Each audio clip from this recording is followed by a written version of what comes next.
Bwana Yesu asifiwe. Amen. Bwana Yesu asifiwe sana baba. Amen. Amen.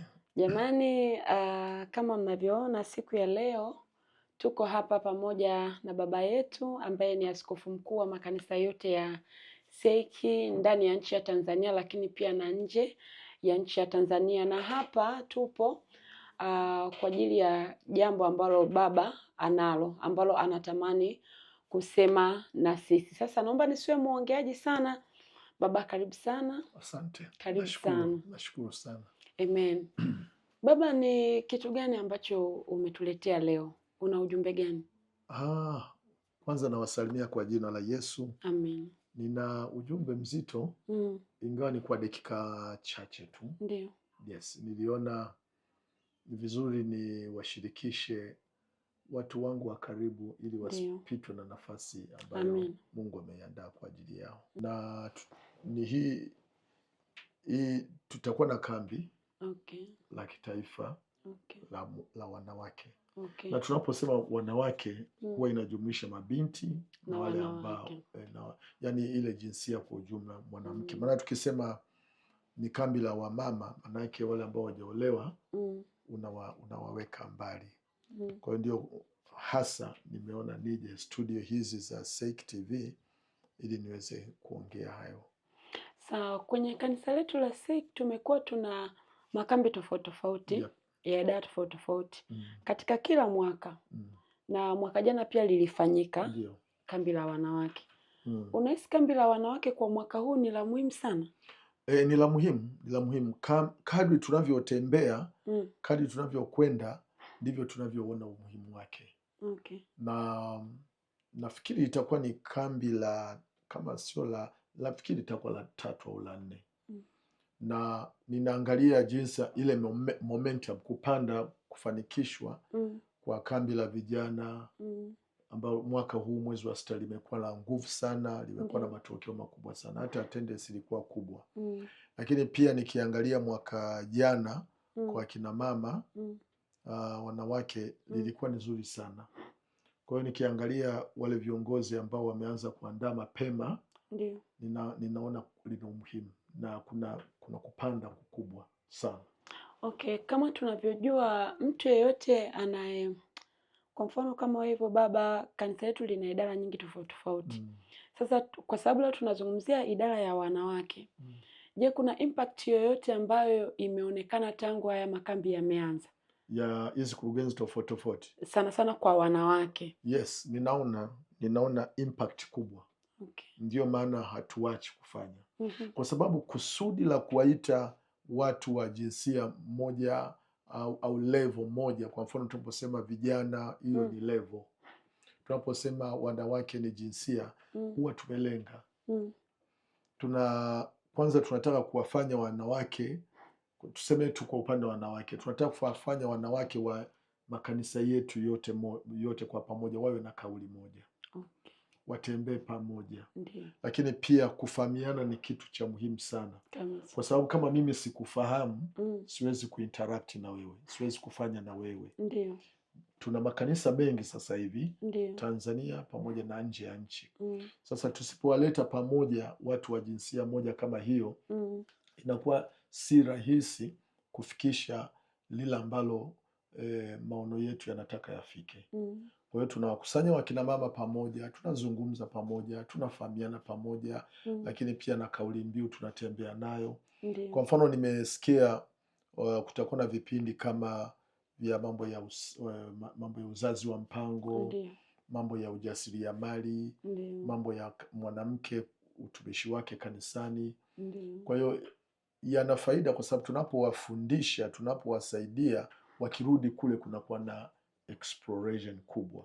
Kunakuwa na exposure kubwa. Manake wanarudi kusaidia makanisa, kusaidia wachungaji, lakini wanawake pia wanakuwa na uwezo wa kutunza afya zao, kutunza familia zao. Wanawake wanakuwa na uwezo pia hata wa kutegemeza kanisa. Na wanawake unajua ni nambari 1. They are number 1 katika idadi, number 1 katika kupokea na kutenda. They are everywhere. Na ndio maana Mungu ameruhusu hiyo roho yao iwe kuhusika. Wana uwezo mkubwa sana wa kushiriki katika mambo ya aina yoyote. Kwa hiyo tukiwatengeneza hao, Ndiyo. wakirudi kule kunakuwa na impact kubwa sana. Kweli. Ulezi wa watoto, vijana, lakini pia kujua namna kutumia fursa ambazo tunazo, mambo ya ujasiriamali. Unaona, kwa mfano kuna watu wanatoka maeneo ya vijijini, unakuta analalamika maisha na nini, lakini ana shamba, anaweza akafuga, anaweza akafanya vitu kama hivyo. Lakini pia kuna maeneo ambayo watu anaweza kuwa amekaa na vitu lakini hajui kwamba kama nikifanya hivi soko langu litakuwa wapi. Kwa hiyo kwa umoja huu anajua soko liko Mwanza, soko liko Mpanda, soko liko wapi. Kwa hiyo kama kanisa hasa la SEIC hatufocus kwa mambo peke yake ya kiroho. Namba 1 ni masuala ya kiroho. Namba 2 ni masuala ambayo yana touch maisha yetu, kama kuwafanikisha wakina mama katika mambo ya afya, kuwafanikisha wakina mama kwa habari ya uwezo wa kifedha, maana yake miradi, ujasiriamali na nini. Lakini pia wanawake kuwafanya wawe kwenye standard nzuri ya kuboresha makanisa mahali walipo, yatengenezwe vizuri, yaonekane vizuri, na kuwategemeza wachungaji, kutumia rasilimali zilizopo. Lakini pia ile network, tunapokutana kunakuwa na network kubwa. Kwa hiyo kwa vijana tumeona impact kubwa. Lakini pia kwa kina baba, wanaume pia nimeona impact kubwa ambayo imefanyika kule Ngara jana. Mwaka huu watafanyia ya taifa Dar es Salaam. Kwa hiyo tunayakazania haya kwa sababu ni hizi kurugenzi ndizo zinazofanya pamoja na watu. Ndiyo. Tofauti na askofu yanashughulikia mambo ya utawala, uongozi na nini, yote inakuwa chini. Lakini kwa mfano unapochukua wanawake inakuwa iko very ni special kwa wanawake. Vijana very special kwa vijana. Unaona, kwa hiyo mimi siwezi kuingia huko kwenye mambo ya vijana wakina mama, lakini nakuwa na supervise yale mambo ya juu. Kwa hiyo ninaona kuna matokeo makubwa sana. Amen. Ndio maana imenibidi kuja hapa kwa sababu napenda tuinuke kwa pamoja, twende pamoja. Ndiyo. Yes. Na tumeona kwa mwaka jana kulikuwa kuna baadhi ya walimu kwenye haya makambi ya wanawake wamekuwa wakileta walimu tofauti tofauti. Na mwaka jana pia imekuwa hivyo. Kwa mwaka huu ikoje? Kwa mwaka huu pia tutafanya. Unajua, nataka kuangalia kwamba tunatoka hatua hii, tunaenda hatua hii. Ndiyo. Sio tufundishe kama mwaka jana. Na kama tutafundisha kama mwaka jana, kuwe na upgrading, tunaongeza. Ndiyo. Ili mfanye mtu apige hatua. Ndiyo. Mwaka huu tumeona ni vema tuwe na mwalimu pia kutoka Kenya. Amen. Na huyu mama anaitwa Nancy, Mama Bishop Nancy. Amekuwa na experience ya miaka mingi sana. Ndiyo. Kwa mambo ya wanawake. Nimemjua zaidi ya miaka 20 na zaidi. Ndiyo. Na amekuwa na utumishi mkubwa sana katika nchi ya Kenya. Lakini pia amekuwa akialikwa kwenda mpaka nchi za Marekani na wapi kwa juu ya wanawake. Sasa nikasema kwa sababu kwanza ni dada yangu, unajua nzuri zaidi, alikuja Tanzania akasema nataka wewe kaka yangu. Unaona, kwa hiyo nikasema yes, kuna ukaka wa maneno, kuna ukaka wa yani kuchanjiana. Kwa hiyo nikampeleka kwa Mzee Kulola wakati bado yupo. Mzee Kulola akampokea kama one of the family. Yes, kwa hiyo akakubaliwa kabisa kuwa ni dada yetu. Kwa hiyo ninapomuita dada yangu, yani ni processes zilifanyika. Kwa hiyo nikaona kwamba anapoenda kusaidia watu wa mbali na sisi bado tunaona anaweza kutusaidia, why tusimuite hapa. Kwa hiyo this time tutakuwa na mwalimu mzuri sana anaitwa Nancy, yule kutoka nje. Anaweza akaja na timu yake sijui. Lakini ikijumuisha sasa na walimu wetu wa hapa ambao sasa wameshakuwa na experience. Kwa mfano ukiangalia Dr. Rachel. Dr. Rachel sio doctor tu, mtu anaibuka anazungumza, ni daktari yuko pale na ni doctor mbobezi kwa mambo ya wanawake. Unajua kuna wanawake wanapata shida sana kwa habari ya uzazi, wazazi wa mpango. Kwa hiyo tunahitaji tuwaelimishe. Sio unasema kwa rohoni lakini by professional. Ndiyo. Lakini pia kuna mambo ya ujasiriamali, kuna professional akina Queen wanaozungumzia mambo ya ujasiriamali. Lakini pia kuna Mama Bishop ambaye ana experience katika mambo mengi, mambo ya family matters. Kwa hiyo kuna walimu wengi, wengine wakina Grace Wangwe, namna ya mwanamke na familia yake, umefanyaje, how do you cope with your husband and family. Yani ni watu kama hao. Sasa tunataka tupate vitu mchanganyiko, na tukishapata vitu mchanganyiko hivyo, kwa vyovyote vile wakina mama wakirudi watakuwa na matokeo makubwa kwenye ndoa zao, kwenye familia. Lakini pia mwanamke akitengenezwa vizuri atakuwa na uwezo kule kanisani kuwasaidia mabinti uweze kugrow vizuri, kufanya vizuri. Sasa unamweleza, we huelewi, akikuuliza swali unaanza inakuwa ni changamoto. Kwa kwenye hili kambi la wanawake, washiriki hasa wamelengwa kina nani? Walioko kwenye ndoa au na mabinti? Wanawake, ndio maana tunasema wanawake. Kwa hata na mabinti, wajane, walio kwenye ndoa, mabinti, wote waje. Okay. Na sio tu kanisa la SEIC, hata makanisa mengine tunawakaribisha wafike, kwa sababu tunaujenga ni mwili wa Kristo. Amen. Na tarehe ya kufika Mwanza ni tarehe ya kufika Mwanza ni tarehe 7 mwezi wa 9. Na tutaanza, hilo kambi litaanza tarehe 8 asubuhi saa 11 asubuhi, mwezi wa 9, maombi na nini. Kwa hiyo na kufungua, taratibu zitaendelea, lakini nikiangalia ratibu ilivyoandaliwa inabidi wanawake wote wao wamefika tarehe 7 mwezi wa 9. Kwa hiyo siku hiyo yote itakuwa ni ya mapokezi na vipindi vitaanza tarehe 8 mpaka tarehe 11. Okay. Na tumeazimu kipindi hiki kwa habari nilizopata, viongozi wamenieleza tutakuwa na vipindi kuanzia asubuhi mpaka usiku. Kwa hiyo watu wanatakiwa kama wanaenda kwenye kambi wawe kambini. Kwa hiyo tunamaliza kama saa 3:30 saa 4 usiku, ndipo wanapoenda kulala, afu wanaanza saa 11 alfajiri. Okay. Na baba, nilisikia ulidokeza kidogo kwa habari ya uchaguzi wa WWIS. Yes. Uchaguzi mkuu. Sasa wameshaelewana, wameshafahamiana. Ndio maana tukasema no, tunahitaji sasa wanawake wajichagulie kiongozi wanayoona wanafaa.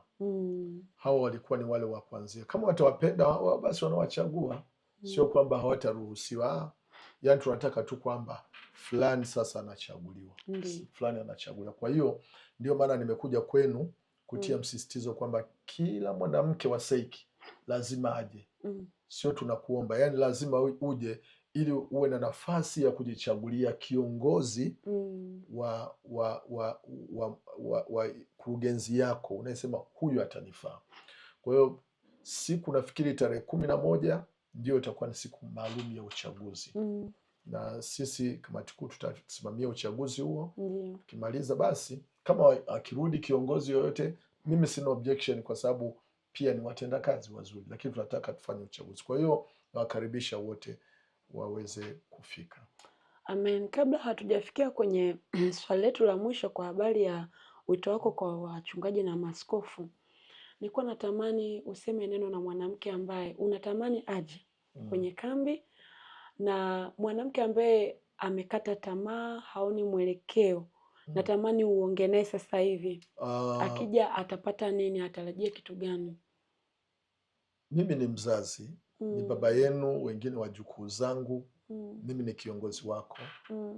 Nazungumza naye mwanamke kwamba ninawaza mazuri kwa ajili yako. Ndio maana tunajitahidi kupata walimu wengi ili ukifika uinuliwe, upewe hatua moja kubwa. Kuna wanawake wengi napitia changamoto nyingi kwenye familia. Ndiyo. Aidha watoto, familia, ndugu au mume. Lakini pia kuna mabinti ambao mnapitia changamoto nyingi kwenye mahusiano. Ndiyo. Lakini ukiangalia kwenye maisha unakuta watu waliokoka hali ya kimaisha si nzuri sana. Na pengine kama vile mtu anasuffocate, anapambana kwenye maji, lakini mwisho anajikuta nazama. Kwa hiyo mimi nakushauri mwanamke, kama unaweza ukasevu hela ukanunua viatu, ukasevu hela ukanunua gauni lako jipya, ukaenda saluni ukatengeneza nywele, ukanunua chakula kizuri ukafurahi. Ona kwamba kipindi hiki ni cha muhimu sana. Na usitamani kukaa mbali na bibi, nasema anayejitenga na wenzake anatafuta matakwa yake. Usisubiri tu uje uambiwe, njoo, ili we mwenyewe uwe sehemu ya kuwa mwalimu kwa watu wengine. Unajua vitu vya kuambiwa havina utamu au uzito kama wewe unavyosikia. Lakini pia yale mashirikiano ya pamoja, unatengeneza network, unatengeneza familia nzuri. Kwa mimi nakuomba tu mwanamke, usiangalie sina nauli.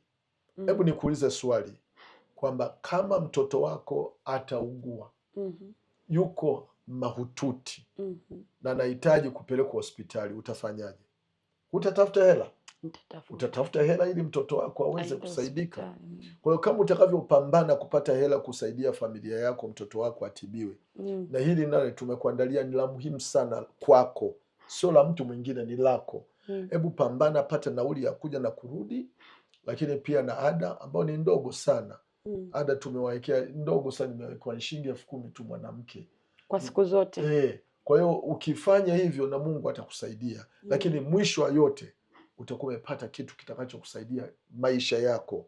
Utajua namna ya kulihudumia kanisa lako, utajua namna ya kumhudumia mchungaji, utajua namna ya kuhudumia familia yako, kutatua changamoto za ndoa na mahusiano, lakini pia unaweza ukaanza hata biashara ya mtaji mdogo tu na ukafanikisha, kwa sababu tayari umeshafundishwa. Unaweza ukatumia mazingira yako, surroundings zako yakabadilika, kwa sababu umekuwa umefundishwa.